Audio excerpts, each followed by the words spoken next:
الحمد لله نحمده ونستعينه ونستغفره ونؤمن به ونتوكل عليه ونعوذ بالله من شرور أنفسنا ومن سيئات أعمالنا من يهده الله فلا مضل له ومن يضلله فلا هادي له ونشهد أن لا إله إلا الله وحده لا شريك له ونشهد أن سيدنا وحبيبنا ومولانا محمد صلى الله عليه وسلم أرسله بالحق بشيرا ونذيرا وداعيا إلى الله بإذنه وسراجا منيرا أما بعد فأعوذ بالله من الشيطان الرجيم بسم الله الرحمن الرحيم واعبدوا الله ولا تشركوا به شيئا وبالوالدين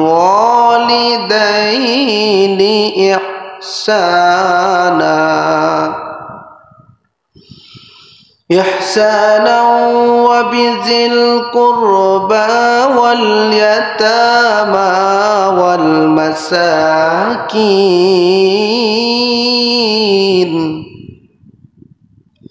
والمساكين والجار ذي القربى والجار الجنوب والصاحب بالجنب وابن السبيل وما ملكت أيمانكم إن الله لا يحب من كان مختالا فخورا إن الله وملائكته يصلون على النبي يا أيها الذين آمنوا صلوا عليه وسلموا تسليما اللهم صل على مولانا محمد وعلى علي سيدنا مولانا محمد اللهم سيدنا مولانا محمد وعلى علي سيدنا حبيبنا আরশের নিচে সিজদায় পড়ে কাঁদবেন নবীজি যারে যা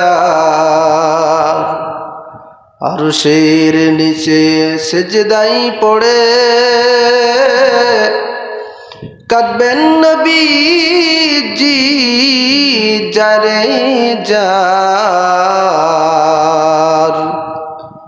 মাফ করে দাও ওগো আল্লাহ উম্মত আমার গুনাহগার আল্লাহুম্মা সবাই মাওলানা মুহাম্মদ ওয়া আলা সাইয়্যিদিনা হাবিবিনা জবান খুলে জিকির করি লা ইলাহা ইল্লাল্লাহ লা ইলাহা মাশাআল্লাহ সবাই লা ইলাহা ইল্লাল্লাহ লা ইলাহা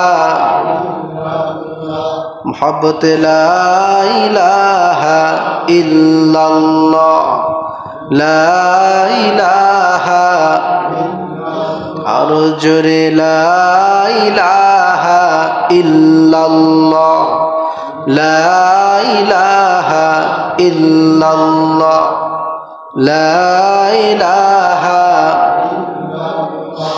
লা ইলাহা ইল্লাল্লাহ মুহাম্মাদুর রাসূলুল্লাহ সাল্লাল্লাহু আলাইহি ওয়াসাল্লাম আল্লাহুম্মা সাল্লি ওয়া সাল্লিম ওয়া বারিক আলাইহি।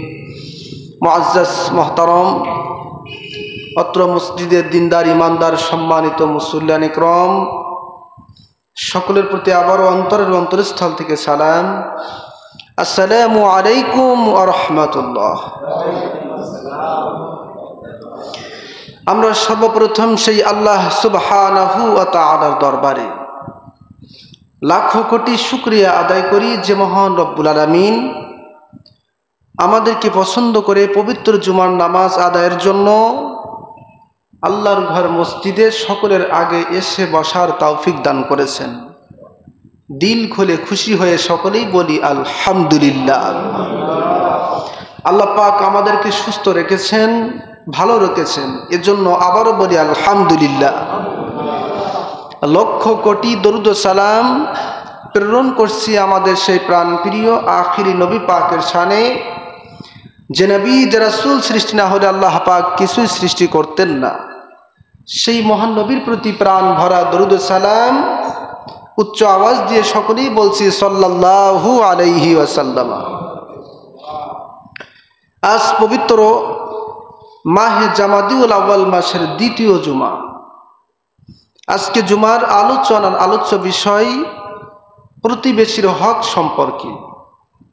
মহান আল্লাহ পাক এই গুরুত্বপূর্ণ বিষয় সংক্ষিপ্ত সময়ে আজকের জুমার আলোচনা জেনে বুঝে এবং বাস্তব জীবনে, সামাজিক জীবনে, ব্যক্তি জীবনে আমাদের প্রত্যেককে যেন সেই রব্বুল আলামিন আমল করার তৌফিক দান করেন, বলেন আল্লাহুম্মা আমিন। আজকের এই বিষয়ের প্রতি লক্ষ্য রেখে পবিত্র কোরআনুল কারীমের সূরাতুন নিসার 36 নম্বর একটি আয়াত কারিমা তেলাওয়াত করেছি। সেই আয়াতকে সামনে নিয়ে আল্লাহ পাক যেন খুব সহজে আজকের এই আলোচনা আমাদের প্রত্যেকের ভালোভাবে বোঝার তৌফিক দান করেন। আবারও বলি আল্লাহুম্মা আমিন। আল্লাহ পাক পবিত্র কোরআনুল কারীমের মধ্যে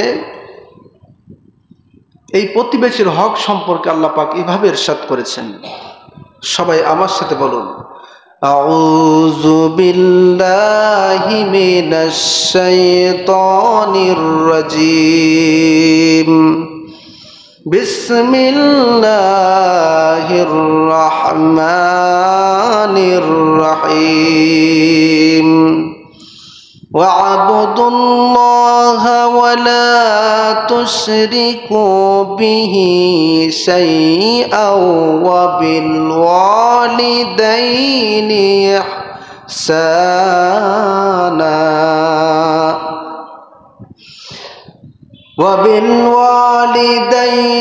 إِحْسَانًا وَبِذِي الْقُرْبَى وَالْيَتَامَى وَالْمَسَاكِينِ।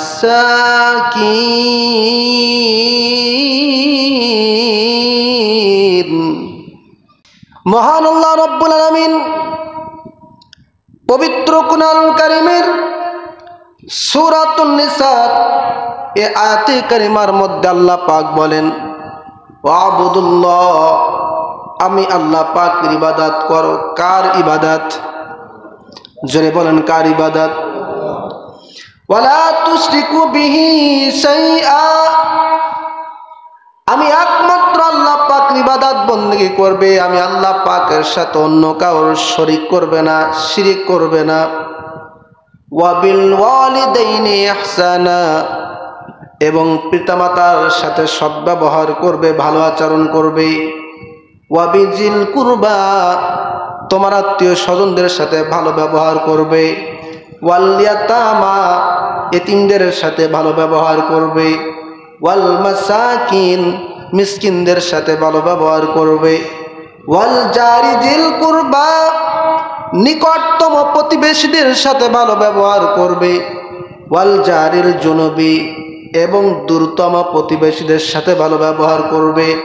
ওয়াসসাহিবি বিল জামবি ওয়াবনিস সাবিল, বন্ধু বান্ধবদের সাথে ভালো ব্যবহার করবে। পথে চলা মুসাফিরদের সাথে ভালো ব্যবহার করবে।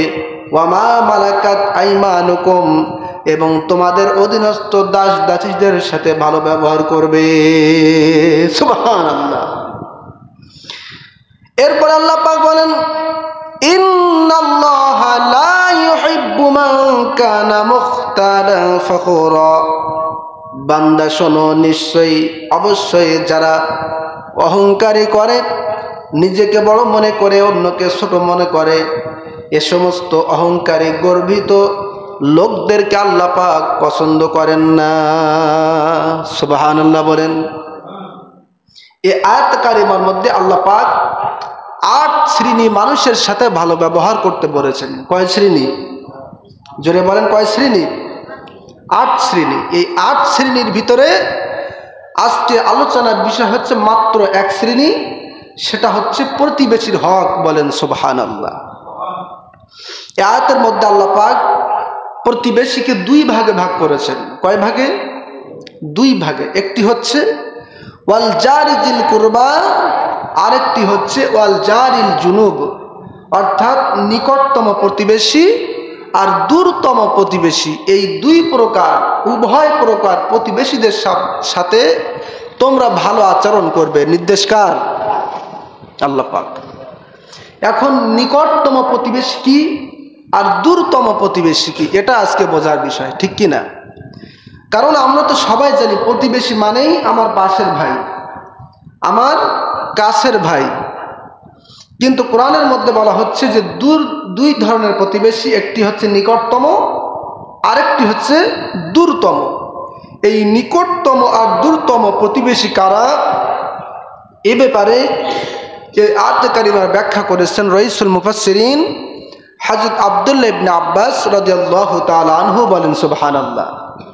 তিনি বলেন, দূরতম প্রতিবেশী আর নিকটতম প্রতিবেশীর সংজ্ঞা হলো, ব্যাখ্যা হলো, নিকটতম প্রতিবেশী তাদেরকে বলা হয় যারা আমার আত্মীয় স্বজন এবং আমার পাশে বাড়ি। বলেন সুবহানাল্লাহ। আর দূরতম প্রতিবেশী তারা যারা আমার আত্মীয় স্বজন না, কিন্তু আমার পাশে বাড়ি। সুবহানাল্লাহ। কি প্রতিবেশী 2 ধরনের হয়ে গেল। আমার পাশে আমার ভাই বসবাস করে, আমার পাশে আমার ফুফুয়া, আমার ফুফু বসবাস করে, আমার পাশে আমার খালা, আমার খালু বসবাস করে, আমার পাশে আমার আত্মীয় স্বজন বসবাস করে।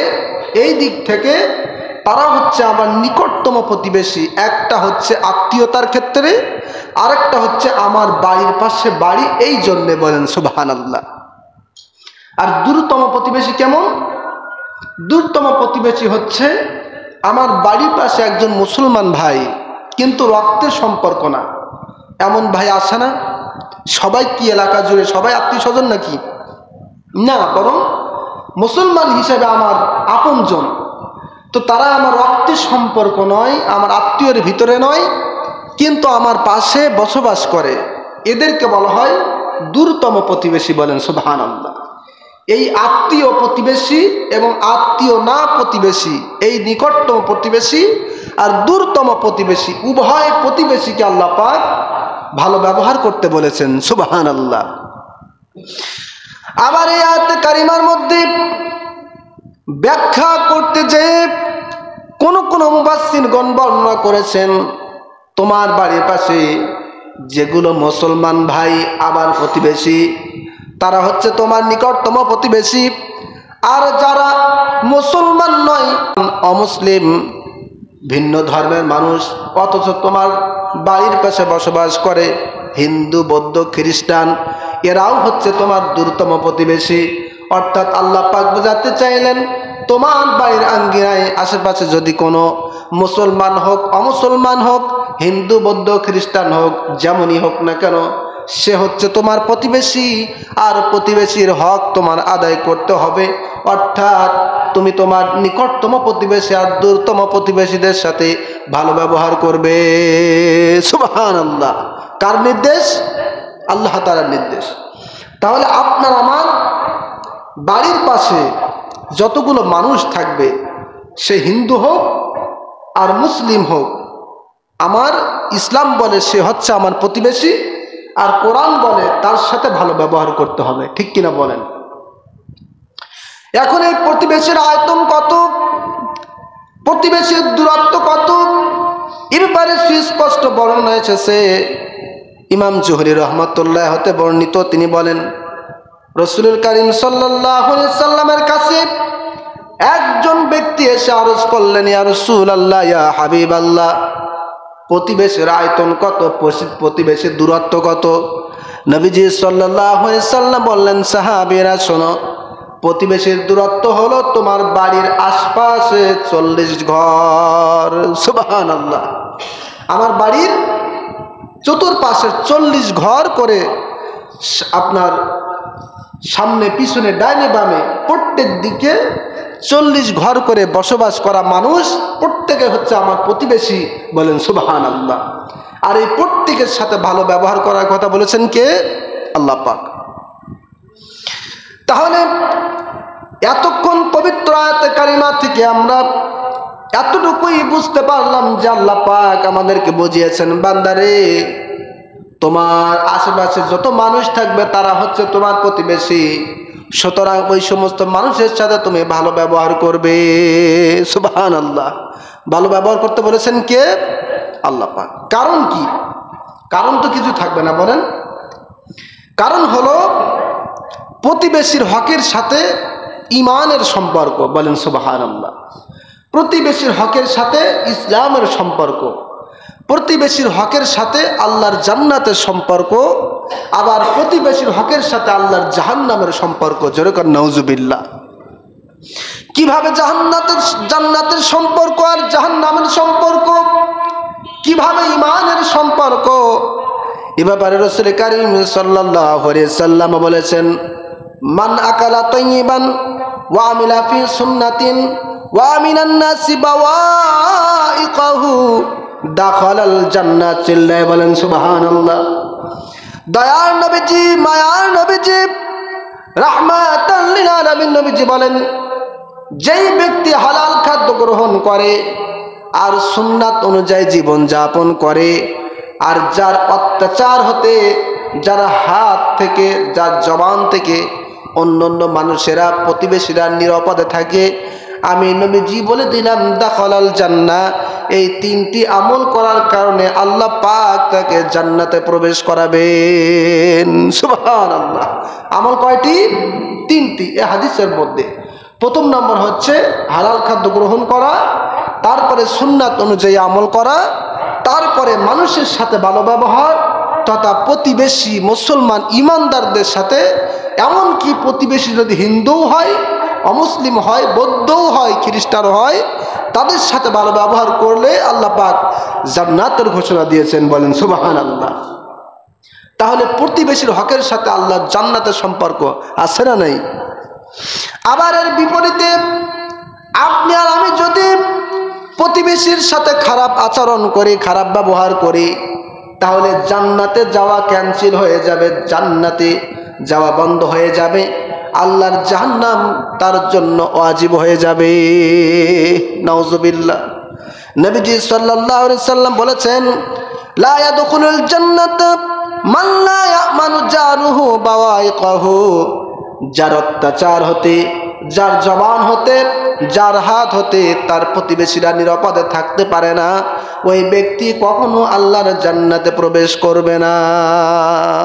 নাউজুবিল্লাহ। আলোচনাটা শুনতে সহজ, মানতে খুবই কঠিন, ঠিক কিনা বলেন?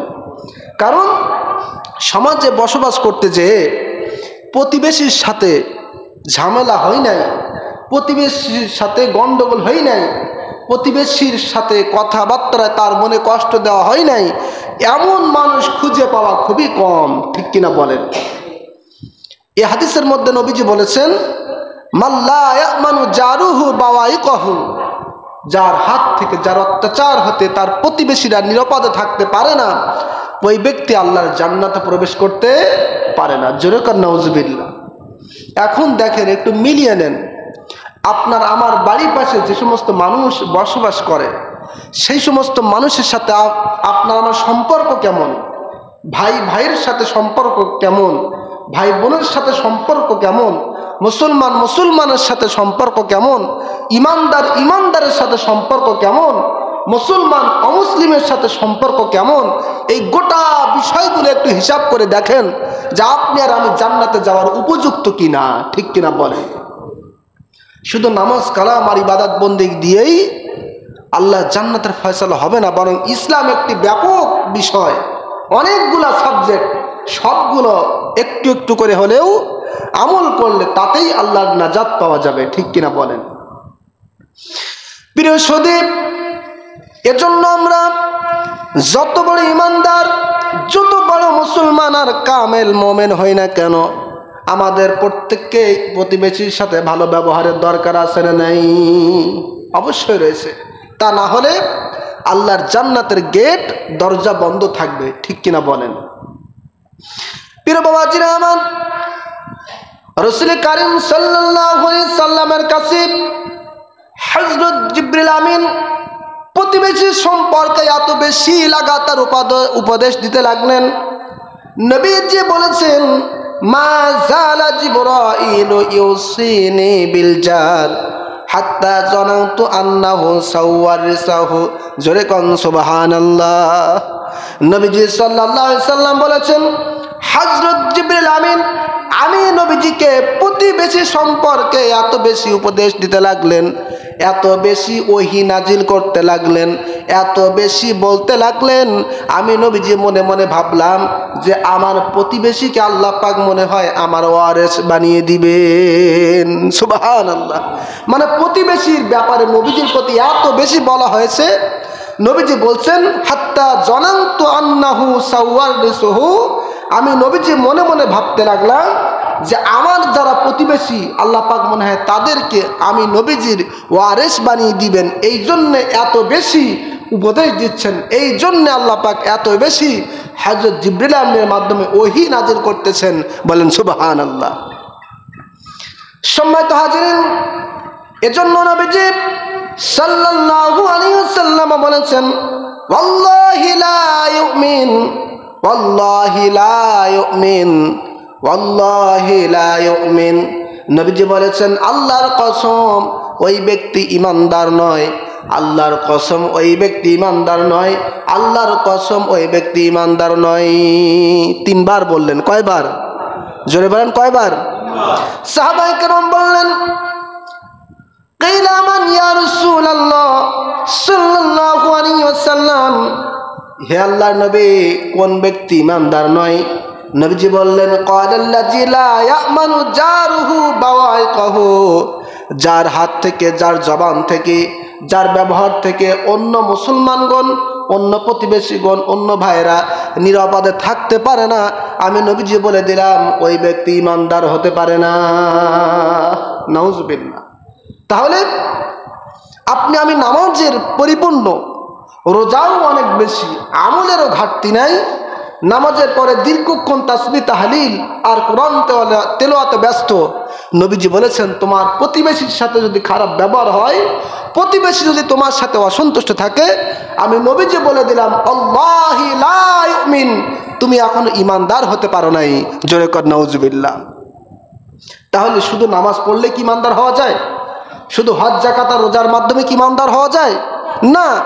আপনার আমার বাড়ির পাশে ছোট্ট যে পরিবার বসবাস করে, প্রতিবেশী, দুর্বল হোক সবল হোক, মুসলমান হোক অমুসলমান হোক, তার সাথে যদি ঝামেলা থাকে, সে যদি মনে কষ্ট পায়, সে যদি আমার প্রতি রাগান্বিত হয়, আমার ব্যবহারে সে যদি অত্যাচারিত হয়ে যায়, তাহলে নবীজি বলেছেন তুমি ইমানদার হতে পারো না। জোরে কান নাউজুবিল্লাহ। অন্য হাদিসের মধ্যে নবীজি বলেছেন ইয়াকুলু লাইসাল মুমিন মুমিনুল্লাযী ইয়াশবাউ ওয়া জারুহু জাইউন ইলা জামবিহি। নবীজি বলেছেন ওই ব্যক্তি কামেল ইমানদার নয় যে ব্যক্তি নিজে উদার বুদ্ধি খায়, পেট ভরে খায়, অথচ তার পাশের প্রতিবেশী ক্ষুধার্ত থাকে। সুবহানাল্লাহ। নবীজির হাদিস। কার হাদিস? নবীজি বলছেন লাইসাল মুমিনুল্লাযী ইয়াশবাউ ওয়া জারুহু জাইউন ইলা জামবিহি। বুখারী শরীফের বর্ণনা, বাইহাকী শরীফের বর্ণনা। নবীজি বলেন ওই ব্যক্তি কামেল ইমানদার নয় যে ব্যক্তি নিজে পেট ভরে খায়, অথচ তার পাশে প্রতিবেশী মুসলমান হোক অমুসলমান হোক, ভাইটা না খেয়ে থাকে, ক্ষুধার্ত থাকে, আর নিজে পেট ভরে খেয়ে আনন্দ ফুর্তি করে। নবীজি বলছেন ও ব্যক্তি যত বেশি রোজা নামাজ কালাম যাই করুক না কেন, এখনো তো ইমানদারি হতে পারে নাই। সুবহানাল্লাহ। তাহলে নিজে খেতে হবে, অপরে খাচ্ছে কিনা সেটাও জানতে হবে, ঠিক কিনা বলেন? তাদের খোঁজ খবর রাখতে হবে, এটাই হচ্ছে প্রতিবেশীর হক, ঠিক না বলেন? অথচ আজকে দেখেন, এলাকার মধ্যে যদি আপনি অভিযান চালান, এলাকার মধ্যে যদি আপনি গণনা করেন, তাহলে দেখবেন যে মানুষ খুঁজে পাবে না, মানুষ খুঁজে পাওয়া যাবে না যে এই মানুষটি কারোর সাথে কোনো ঝামেলা নেই, ঠিক কিনা বলেন? কারো না কারোর সাথে বিভিন্ন দ্বন্দ্ব, শুধু তো অন্যের কথা বাদ, নিজের ভাইয়ের সাথে ভাইয়ের দ্বন্দ্ব আছে না নেই? নিজের মানুষের সাথে, নিজের কাছের মানুষের সাথেও অত্যন্ত দ্বন্দ্ব, দীর্ঘদিন ধরে কথাবার্তা বন্ধ, দীর্ঘদিন ধরে মানুষের সাথে বিভিন্ন ধরনের হিংসার ফাসাদ লেগে থাকে, ঠিক কিনা বলেন? প্রিয় সুদীপ, এই বর্তমান যে অবস্থাটা, এটা শুধু আমাদের জামানায় ছিল না, বরং নবীজির জামানাও এমন এমন ঘটনা ঘটত। জোরে কান নাউজুবিল্লাহ। একজন বেদুইন এসে নবীজির কাছে এসে বললেন ইয়া রাসূলুল্লাহ, ইয়া হাবিবাল্লাহ, নবীজি আমার পাশে যে প্রতিবেশী রয়েছে সে আমাকে অনেকবার ডিস্টার্ব করে, বিভিন্নবার অত্যাচার করে, জুলুম নির্যাতন করে। জোরে কান নাউজুবিল্লাহ। আমার পাশে একজন প্রতিবেশী আছে, একটু ছ্যাঁচড়া টাইপের, আমার বিভিন্ন কারণে আমাকে লাঞ্ছিত করে, বঞ্চিত করে, আমার প্রতি জুলুম অত্যাচার করে। নবীজি শুনলেন এবং চুপ থাকলেন, কিছুই বললেন না। সুবহানাল্লাহ। দ্বিতীয় দিন আবার ওই বেদুইন ব্যক্তিটি এসে বললেন ইয়া রাসূলুল্লাহ, ইয়া হাবিবাল্লাহ, আপনার কাছে অভিযোগ দিলে পরে কেউ খালি হাতে পেয়ে যায় না, নিশ্চয় আপনি একটা সঠিক সিদ্ধান্ত দেন, কিন্তু আমি যে বিষয়টা আপনার কাছে বললাম আপনি তো কিছুই বললেন না। লোকটি আবার বললেন ইয়া রাসূলুল্লাহ, ইয়া হাবিবাল্লাহ, আমার প্রতিবেশী আমার উপরে জুলুম করে, নির্যাতন করে, অত্যাচার করে। নবীজি চুপ থাকলেন, দ্বিতীয় দিনও কিছুই বললেন না। সুবহানাল্লাহ। তৃতীয় দিনে আবার ব্যক্তিটি এসে বললেন ইয়া রাসূলুল্লাহ, ইয়া হাবিবাল্লাহ, নবীজি আমার প্রতিবেশী আমার উপর অত্যাচার করে, জুলুম করে, নির্যাতন করে। আজকে থেকে এক এক করে 3 বার আপনার সাথে বললাম, আপনি কোনো ফয়সালা করছেন না, কারণ কি কিছুই বুঝলাম না। নবীজি তৃতীয় দিনের মাথায় চুপ থাকলেন, কিছুই বললেন না। সুবহানাল্লাহ। তার কারণ দয়ার নবী, মায়ার নবী, রাহমাতাল লিল আলামিন নবীজি যতক্ষণ পর্যন্ত আল্লাহ পাকের পক্ষ থেকে ওহী নাজিল না হয় ততক্ষণ পর্যন্ত নবীজি কিছু বলতেন না, ঠিক কিনা বলেন? চতুর্থ দিন আবার যখন আসলেন, এসে ব্যক্তিটি বলছেন ইয়া রাসূলুল্লাহ, ইয়া হাবিবাল্লাহ, নবীজি আমার পাশের প্রতিবেশী আমার উপরে জুলুম করে, নির্যাতন করে, অত্যাচার করে, আপনি আমাকে একটু ফয়সালা দিন, আমি কি করতে পারি?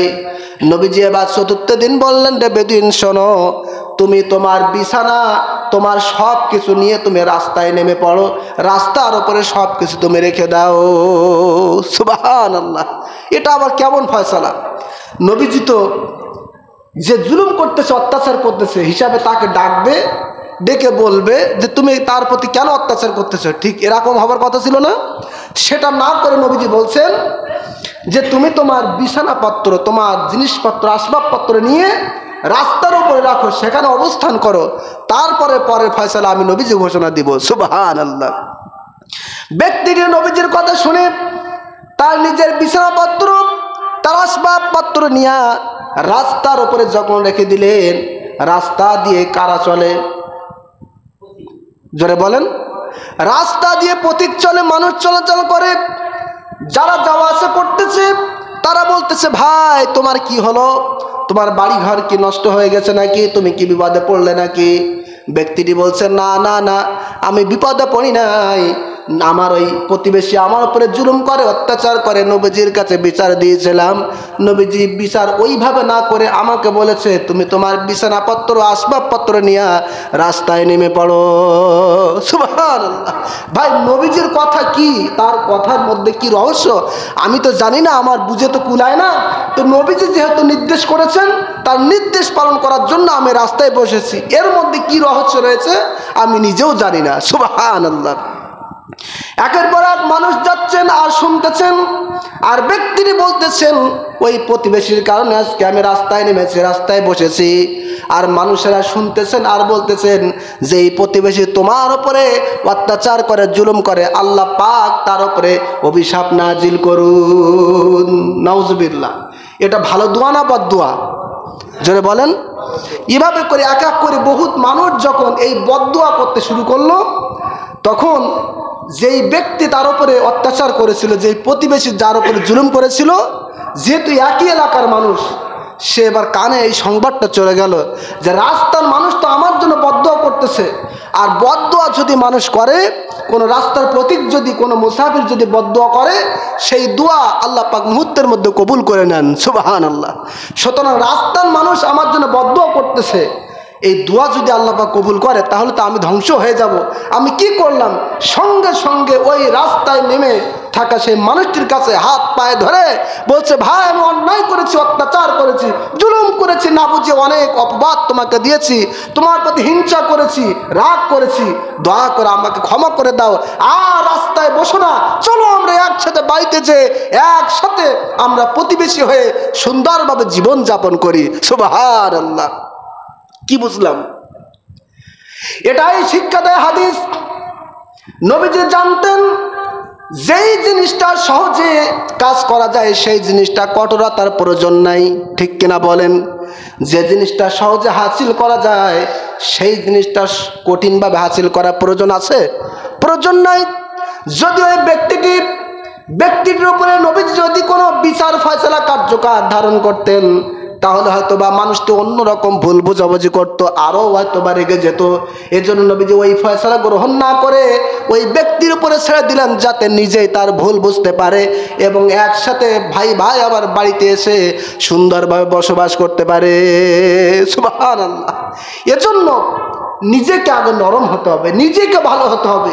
শুধু আমার প্রতিবেশী আমার উপর অত্যাচার করে, জুলুম করে, আর আমি যে নিষ্পাপ মাসুম, বিষয়টা এমন নয়, ঠিক কিনা বলেন?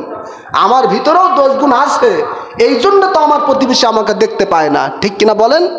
আমাদের সাথেও অনেক মুসল্লি, অনেক মানুষ নালিশ করে, হুজুর ওই ব্যক্তিটি এত খারাপ, এত নোংরা, এই দেখেন এই কাজগুলো করতেছে, জুলুম করতেছে, অত্যাচার করতেছে। আমরা শুনি আর মনে মনে বলি তুমিও মনে হয় কম না। তার কারণ কখনো এক হাতে তালি বাজে না, ঠিক কিনা বলেন? তার ভিতরেও কম বেশি দোষ থাকে, এই জন্য তো প্রতিবেশী তার উপর অত্যাচার করে। সুতরাং শুধু প্রতিবেশীকে দোষ দিলে হবে না, নিজেকেও ভালো হওয়ার দরকার আছে না নাই? জোরে বলেন, আছে না নাই? নিজে যদি কঠোর হয়ে যায়, মানুষও আমার প্রতি কঠোর হবে, ঠিক কিনা বলেন? এজন্য আল্লাহ পাক বলেন, ওয়ালাউ কুনতা ফাজ্জান গালিজাল কলবি লানফাদ্দু মিন হাওলিক। আল্লাহু আকবার।